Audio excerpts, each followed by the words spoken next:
All women are different, but they are all women. This video is androcentric from a men's point of view and is presented as opinion, commentary, and debate. Expressing opinions is not violence. These are ideas to challenge, question, and argue in public, because classical liberalism relies on the First Amendment for its dialectic. If you are a feminist, then consider this. If patriarchy truly existed as claimed, feminism could not. And if all men are trash and women are equal to men, then what are we to conclude?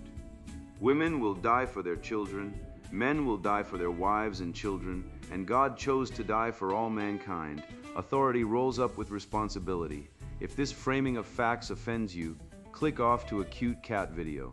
Proceeding further will expose you to gamma bias and criticism directed at ideas, claims, institutions, not at any individual's virtue or dignity. Our method follows the 7 liberal arts. The trivium, grammar, logic, rhetoric, and the quadrivium, arithmetic, geometry, music, and astronomy. And the transcendentals, the good, true, and beautiful. If this framework is not for you, feel free to exit now. It's no disgrace. Women are wonderful. God bless America. Men are great. Integral Theory, Redpill. The Levels of Consciousness, written by Conrad Riker. Available now, links in description. Stop asking for directions and start taking control. How feminized GPS culture is castrating men and why getting lost is the only way to be found. You know what I saw last Tuesday? A grown man, college educated, employed, owns a car, asked his girlfriend for permission to kiss her. Not a peck, not a nervous first move. A full-on, standing in a bar, 30-second makeout session, and he asked. She said sure, like he'd requested the salt, and I stood there watching this train wreck, thinking, this is how empires fall. Not with bombs, not with invasions. With men who need consent forms to touch a woman they're dating. What the hell happened to us? When did we trade in our swords for apology cards and our courage for compliance training? I'm not here to coddle your feelings. I'm here to rip the mask off the lie you've been fed since kindergarten, that being a man means being a servant, a sucker, or a silent provider, while the world burns your name in effigy. Wake up. The data doesn't lie. 85% of suicides are men. 97% of combat deaths are men. 70% of homeless are men.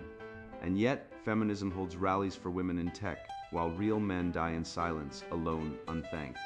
You think this is accidental? It's not. It's engineered. Like the family courts, where a father with clean hands, steady job, and love in his heart gets handed every other weekend like a used toaster. While the woman who cheated, lied, or abandoned the family walks away with the house, the kids, and child support. I've seen good men, men who did everything right, get erased like typos. And for what? So a culture can pretend women are fragile butterflies while they drop 60 million babies in the trash every year through abortion, more than all the battle deaths in World War II, and call it choice. Choice? That's not choice. That's power, female power, unchecked, unchallenged, and worshipped while men are told to sit down, shut up, and pay the bill. And don't even get me started on the cuckoldry rate. Studies say up to 30% of men are raising kids that aren't theirs, and the system does nothing. No outrage, no justice, just silence. Because the truth would shatter the myth that women are pure, men are predators, and the world owes women everything. It doesn't. And I'm done pretending it does. Sovereignty, the man who navigates the maze. I once watched a man in a Walmart parking lot circle the same block for 20 minutes because his GPS told him to recalculate. He didn't just miss the exit, he had no idea where he was without a voice telling him. That man wasn't lost in space. He was lost in mind, and he's not alone. I've seen grown men paralyzed at a street corner, eyes glued to a phone, waiting for permission to move. You know what that is? Infantilization. And it's not an accident, it's policy. Feminist urban planners design cities to be navigable only by app. They widen sidewalks, shrink parking, bury street signs, and make intersections look like abstract art installations, so men can't orient themselves without help. It's not about safety or efficiency, it's about control. They want men dependent, confused, and begging for directions like toddlers at a mall. But real men don't ask for directions, we find them. I learned this the hard way during a solo hike in the Rockies when my GPS died. No signal, no backup. Just me, a topo map, and the sun. I used terrain association, matched the ridge lines, spotted the drainage patterns, triangulated with a compass. In 6 hours, I walked out, not because I'm special, because I'm male. A 2005 Gallup poll found that 54% of men won't ask for directions, compared to 46% of women. Leftists call it male pride. I call it spatial integrity. Evolution didn't give men superior mental rotation and directional memory so we could outperform women on the amazing race. It gave it to us so we could survive. For 300,000 years, men navigated deserts, crossed oceans, hunted mammoths, all without Google Maps.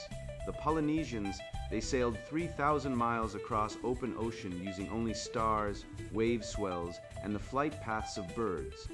No instruments, no panic, just mastery. And they didn't hold hands and process their feelings about it. They did it.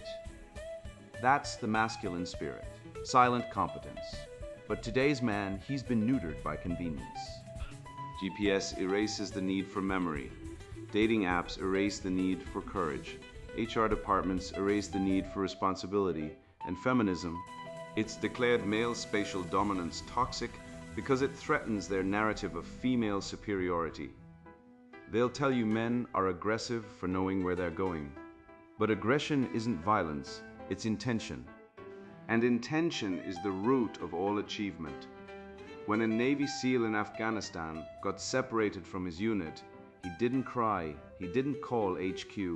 He used dead reckoning, tracked his pace, monitored wind direction, used terrain features, and walked 40 miles through hostile territory to safety. No GPS, no backup, just will. That's sovereignty. And that's what's been stolen from us. I tested this on a trip to Prague. I dropped my phone in the Vltava River on day 1. No maps, no translation apps, just me, a phrase book, and the city. I didn't ask for help. I watched tram lines, followed pedestrian flows, read building architecture. Within hours, I could move like a local. Most tourists, they stand in the middle of Wenceslas Square, spinning like broken compasses, waiting for Wi-Fi. That's not travel, that's captivity. And it's the same in every domain. Men who can't find their way through a city also can't find their way through divorce court, child custody battles, or career decisions. They default to confusion because they've outsourced their cognition. But here's the truth. Directional confidence is decision-making confidence. A man who trusts his eyes trusts his judgment. A man who reads terrain reads people. This isn't mysticism, it's biology. MRI studies show men's brains light up differently in navigation tasks with stronger activation in the hippocampus and parietal cortex. Women, they rely more on landmarks and verbal cues, adaptive for gathering, not hunting. But the left won't admit this.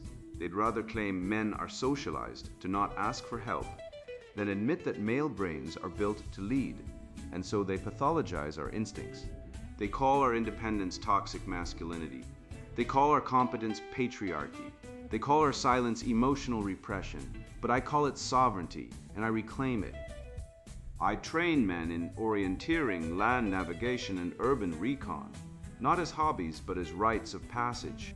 Because when a man can walk into an unknown city and dominate it without assistance, he knows something deep. He is not a victim. He is not lost. He is not waiting for a woman, a government, or an app to save him. He sees the maze, and he walks through it. That's the red pill. Not rage, not resentment. Clarity. And when you have that, no ideology can enslave you. Marxism, it's a navigation error, trying to reach equality by destroying the map. Feminism, it's a denial of terrain, pretending valleys are peaks. Critical theory, it's fog, but a sovereign man, he reads the stars, he moves, and he wins. I was once like the rest, nodding along in seminars, swallowing the guilt like it was medicine, believing that my ancestors were nothing but slavers and colonizers, until I picked up a book they never assigned in school, The History of Freedom in Antiquity by Benjamin Constant. I read it in a single night, flashlight in hand like a fugitive, and something cracked open. For the first time, I saw the real timeline. That liberty, science, self-governance, these weren't accidents. They were built brick by men who valued truth over comfort, duty over desire, and excellence over equality. And I realized the guilt wasn't for healing, it was for disarming. Whiteness as a witch hunt, the manufactured guilt of critical race theory. The greatest weapon against truth is not lies, but guilt. I learned this the hard way in 2017, when I watched a university professor, a man who once lectured on Newton's laws with reverence, stand trembling before a student tribunal, apologizing for assigning Paradise Lost because it centers white male narratives. Milton, the blind poet who gave us Satan as the ultimate rebel, reduced to a racial offender. This was not education. This was ritual humiliation. This was heresy. And it wasn't about race at all. It was about power and the destruction of the West from within. Critical race theory, CRT, isn't about justice. It's about conquest. It's the intellectual equivalent of planting a flag on a conquered city and declaring, "You built this, then you must have stolen it."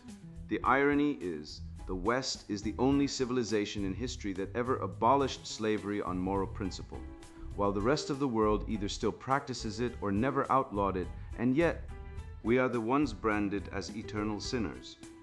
The 1619 Project, funded by the New York Times, claims that American prosperity was built on slavery and that all progress stems from the lash. That's not history. That's propaganda. It ignores the steam engine, the printing press, the scientific method, and the individualist philosophy that actually drove progress. It ignores that the average life expectancy in sub-Saharan Africa today is still less than the average life expectancy in pre-industrial Europe. It ignores that the top 20 countries by GDP per capita are all majority white or founded on Western institutions. This isn't privilege, it's the result of reason, delayed gratification, and moral responsibility. When a culture rewards work, punishes laziness, and values truth, it thrives. When it rewards victimhood, excuses failure, and lies about reality, it collapses. CRT doesn't want to fix racism. It wants to inflate it, so it can justify the seizure of power by those who scream the loudest. The concept of whiteness as a toxic identity didn't exist before the 1990s. Ruth Frankenberg, a cultural studies academic, invented it as a tool to pathologize European heritage. Before that, white was just a descriptor, like tall or left-handed. Now it's a crime. And who benefits? The same people who run diversity training seminars for 10,000 a day. The same people who get tenure for writing nonsense like "moth is white supremacy." I saw a school district in Oregon ban algebra because it was culturally biased. Meanwhile, Shanghai students are solving differential equations while our kids are learning how to apologize for their DNA. This is not education, this is sabotage. I've read CRT texts cover to cover, red pen in hand. I've underlined every logical fallacy, every false premise, every emotional blackmail. And here's what I found. CRT is not an argument, it's a spell. It uses guilt like a hypnotist uses a pendulum. You are responsible for everything bad that ever happened to anyone who isn't white. You must feel bad. You must give up your culture. You must surrender. And the spell works on weak men, but not on me, not anymore. I teach young men to use the trivium, grammar to define terms. What is whiteness? Who gets to define it? Logic to expose contradictions. If all white people are oppressors, how do you explain white abolitionists, white scientists, white janitors who never owned slaves, and rhetoric to shame the shamers? I had one student, a quiet kid from Wisconsin, who told me he was made to write an apology letter to black Americans in high school. I told him, burn it, then write a letter thanking your ancestors for building sewers, electricity, and antibiotics. He did, he cried. He woke up. CRT's spiritual danger is that it replaces God with race. It says your salvation comes not from virtue, but from victimhood points. It says your worth is determined by your skin, not your soul. This is not Christianity. This is Satanism. It inverts good and evil. It turns pride in achievement into shame. It turns fatherhood into oppression. And it's working. White male suicide rates are soaring. Family court strips fathers of children over false accusations, and men are arrested for online comments while actual criminals walk free. Why? Because the system doesn't want fathers, it wants subjects. And CRT is the ideological battering ram that justifies their destruction. So here's my remedy: form reading circles. Grab the Republic, Leviathan, The Wealth of Nations. Read them aloud. Laugh at the nonsense. Highlight the truths. Arm yourselves with logic and beauty. Because Homer, Locke, Newton, and Shakespeare are not white writers. They are human writers. Truth has no race. And when the CRT cultists come for your books, your statues, your history, stand tall and say, "You will not erase what we built. You will not poison our sons. You will not win." Because the West is not guilty. The West is guiltless. And guiltless men do not apologize. They conquer. I've watched too many men walk off the battlefield of life with wounds they didn't see coming. Wounds not from war, not from nature, but from a society that rewards betrayal while branding loyalty as guilt. I used to believe chivalry was noble. Then I saw it used as a noose. Now I know when the rules are rigged against you, virtue becomes suicide. And that brings us to the man who pulled a woman from drowning water only to find himself drowning in court. Double standards and the collapse of justice. When men are guilty until proven male. I saved her life and she sued me for touching her. That's what John Doe told the court after pulling a woman from a sinking car in Florida. He broke her window, dragged her out, performed CPR. Then she woke up, saw a man's hands on her body, and screamed assault. The media called her brave. The police arrested him. His employer fired him to avoid controversy. No charges were dropped. She got a settlement. He got divorce papers. This isn't rare, it's routine, and it's not about one woman, it's about a system designed to punish men for existing. Let's talk numbers, since facts are the kryptonite of feminist fairy tales. Men make up 80% of workplace fatalities. Every year, thousands die in mines, on roofs under scaffolding, building the world women walk through in 200 athleisure. Where are the feminist marches for these men? Where is the outrage? Silent. Because feminist activism isn't about equality. It's about female supremacy. They don't want fairness, they want tribute. When a woman dies in a spa accident, it's a national tragedy. When a man dies cleaning sewers, it's just part of the job. Try flipping that script. Imagine a women's strike for male construction deaths. You can't, because it doesn't exist, and it never will. History laughs in the face of modern hypocrisy. Joan of Arc wore armor, led armies, burned her enemies, and the church made her a saint. Today, a man wears a dress on a college campus, and the media calls him brave.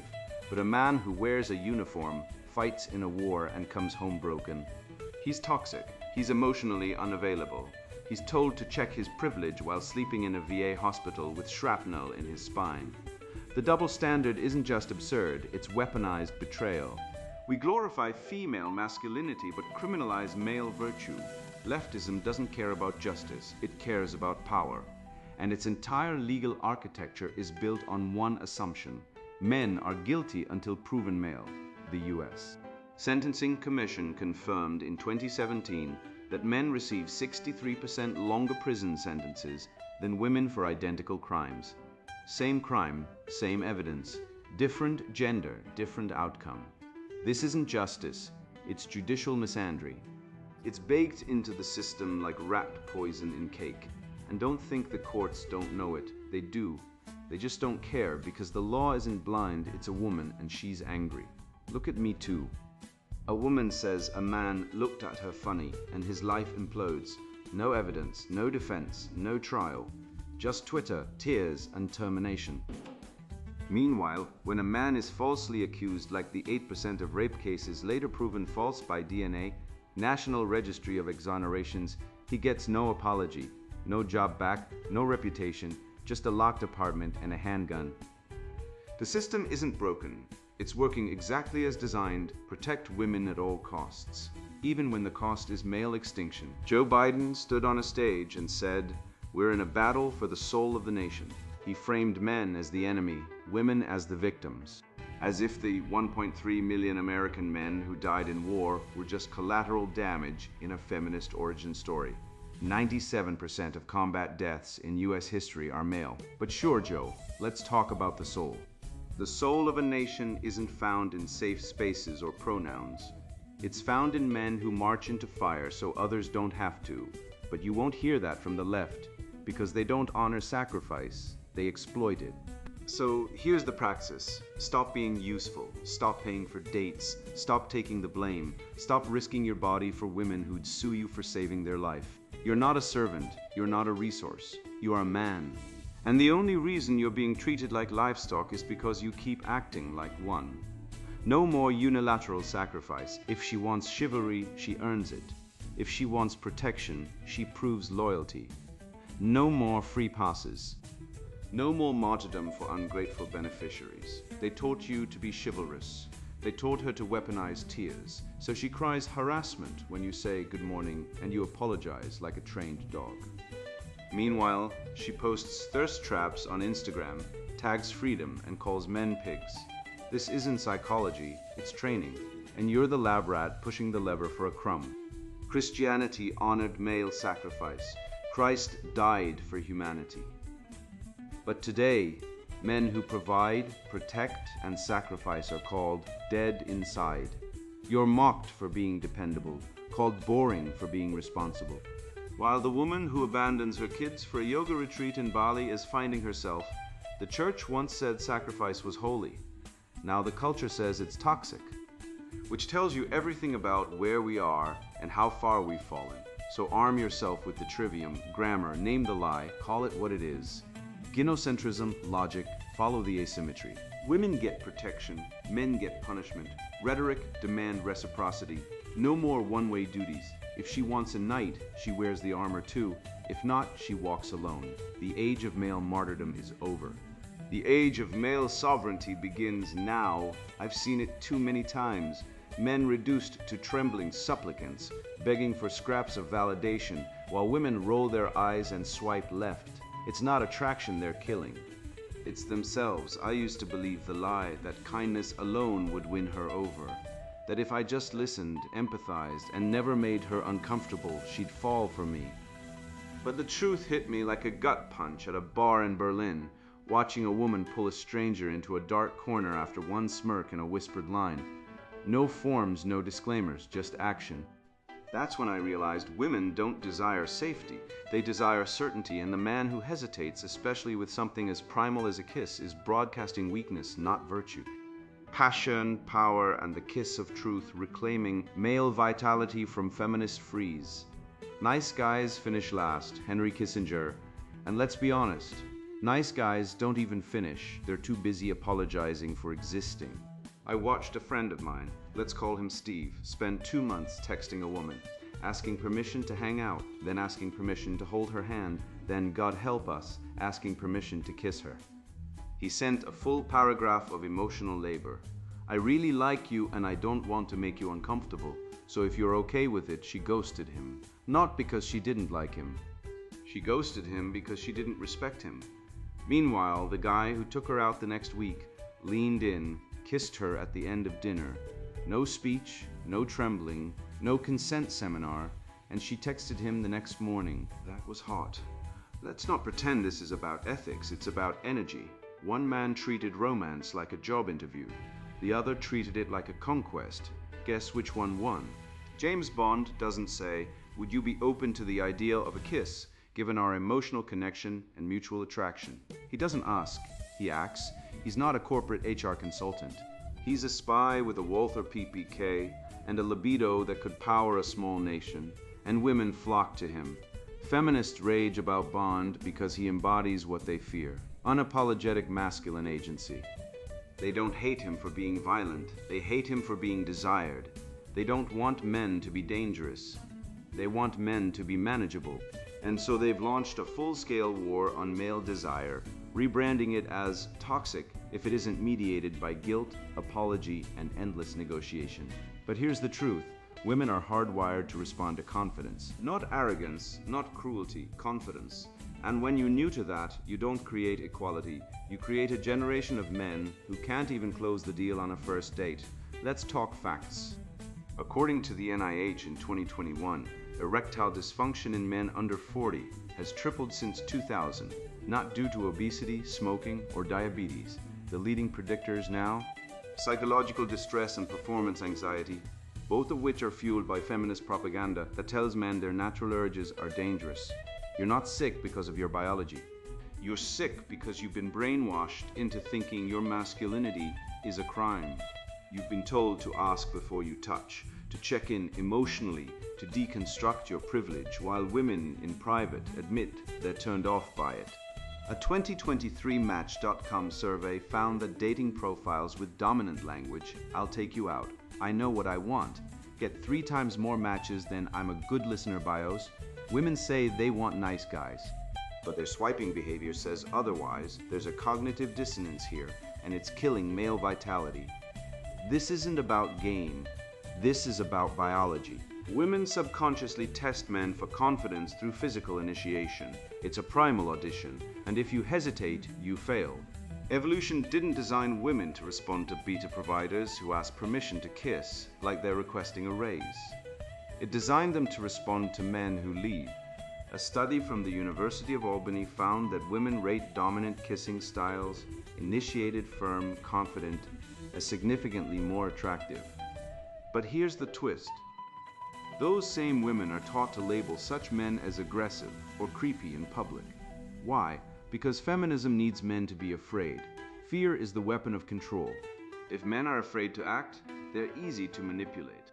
They'll pay child support for kids that aren't theirs. 4% of paternity tests show misattributed parentage, but in high conflict divorces, it jumps to 30% and they'll lose custody anyway. Because family courts are rigged against fathers, they'll be arrested for saying hello too loudly, while real predators walk free. And when they break under the weight of it all, they'll die by suicide at 4 times the rate of women. But no one calls that a crisis. I once coached a guy who'd been divorced, bankrupted, and alienated from his kids. He was bitter, broken, soft. I told him to stop thinking like a victim and start acting like a man.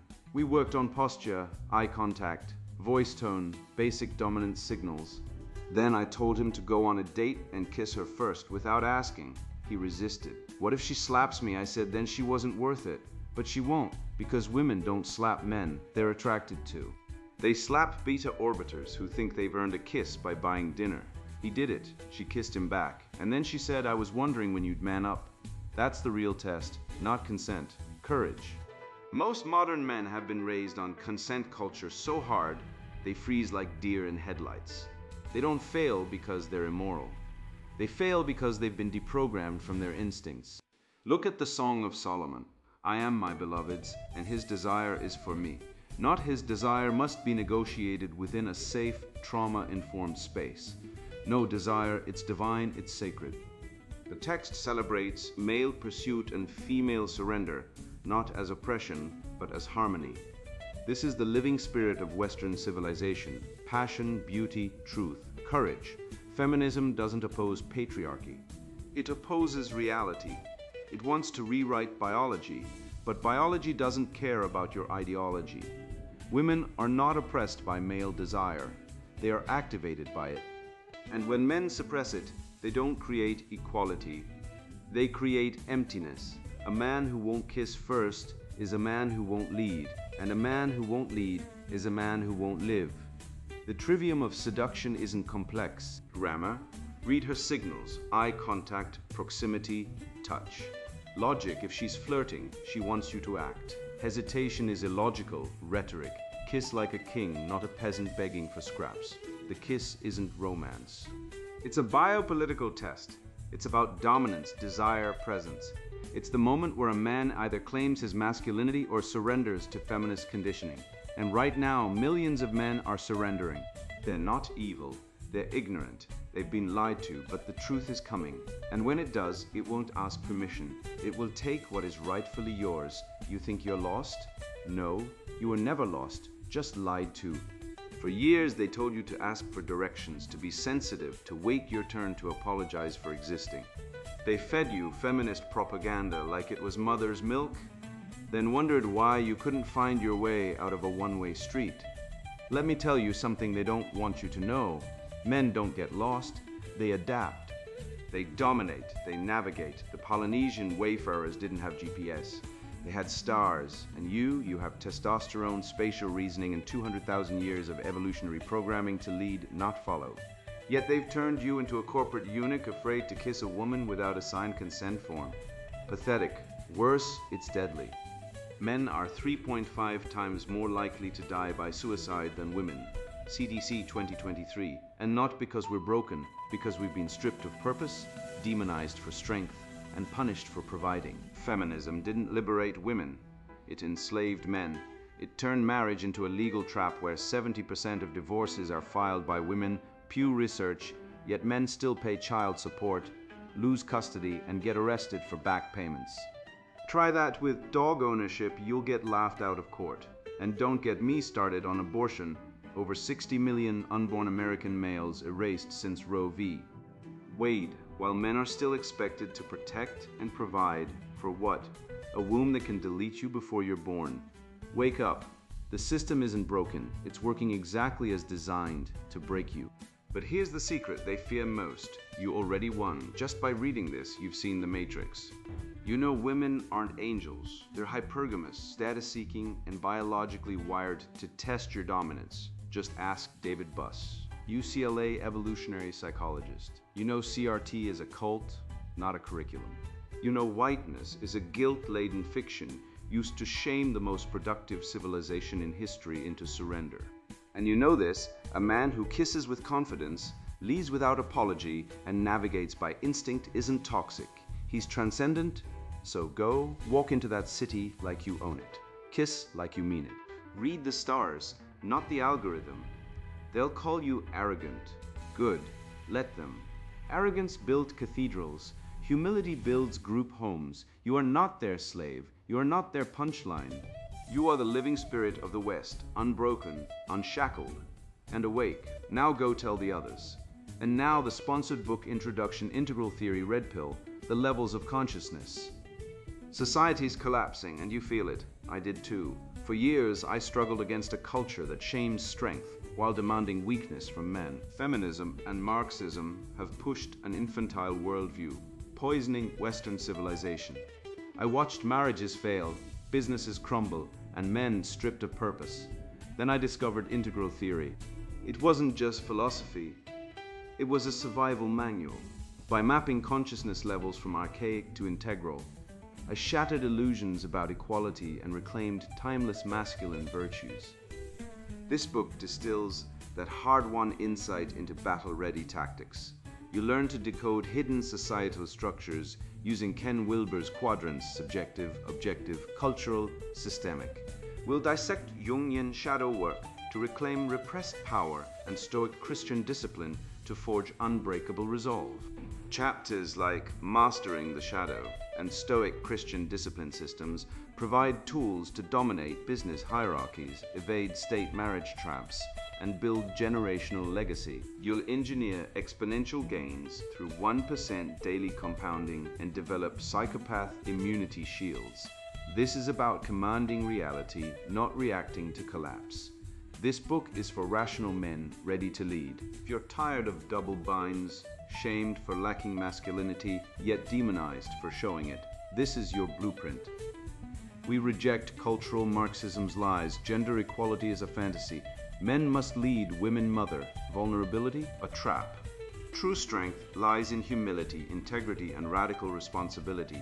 Draw from biblical wisdom, Stoic practices, and productivity science. Mine experience, plan relentlessly. Lift weights, take cold showers, meditate. Guard your perception. Your genome equips you to adapt if you apply yourself.